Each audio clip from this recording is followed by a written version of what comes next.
రాష్ట్రం వచ్చాక నీళ్లు నిధులు నియామకాలు కేసీఆర్ కుటుంబానికే పోయాయన్నారు ఆలేరు ఎమ్మెల్యే ప్రభుత్వ విప్ బీర్లా ఐలయ్య.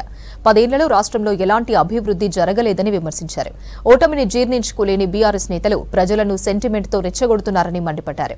డిండి ప్రాజెక్టు, ఎస్ఎల్బీసీ ప్రాజెక్టులు పూర్తి చేయక కేసీఆర్ నల్గొండను ఎడారిగా మార్చారన్నారు. నల్గొండ రైతులకు క్షమాపణలు చెప్పి నల్గొండ గడ్డ మీద అడుగు పెట్టాలన్నారు బీర్లా ఐలయ్య. 2-3 రోజులుగా ఈ రాష్ట్ర ప్రభుత్వంపై లేనిపోయిన ఆరోపణలు చేసి మరొక్కసారి రాజకీయ అలజడి సృష్టించడం కోసం అధికారం పోయిందనే దాహంతో కొంతమంది పిచ్చి మాటలు, స్థాయికి మించిన మాటలు మాట్లాడుకుంటూ రేపు లోక్సభ ఎలక్షన్లలో మరొక్కసారి సెంటిమెంట్ రగిలించి ప్రాంతాల మధ్య విభేదాలు సృష్టించి 10 సంవత్సరాల అధికారంలో ఉండి నిర్వీర్యం చేసిన వాళ్ళే దొంగ అనే విధంగా ఇవాళ 13 తారీఖు నాడు నల్గొండలో మీటింగ్ పెట్టి కృష్ణా జలాల మీద మాట్లాడడం విడ్డూరంగా ఉంది. లేనిపోని కళ్ళు కొన్ని మాటలతోటి ప్రాంతాల మధ్యలో స్విచ్ పెట్టే విధంగా ఇలా మళ్లీ కృష్ణా జలాలను మీరు తెర మీద తీసుకొచ్చి ఒక కొత్త డ్రామా చేస్తుండే కేసీఆర్ కు ఎలక్షన్ వచ్చినప్పుడే సెంటిమెంట్ రగిలిచ్చే అలవాటు ఎక్కువ ఉంది.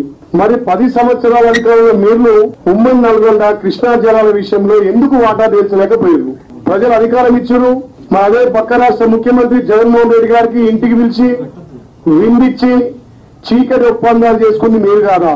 మరి మొన్న జరుగుతున్నటువంటి శాసనసభ ఎలక్షన్ సమయంలో నాగార్జున స్వామి డ్రైవర్ మీదకి పోలీసులను తీసుకొచ్చి మళ్ళా ఈడ కేసీఆర్ ఓడిపోతే సాగర్ హ్యాండ్ ఓవర్ చేసుకుంటారనే ఒక భ్రమతోటి ఆంధ్ర పోలీసులను సాగర్ డ్యామ్కి తెచ్చింది మీరు కాదా?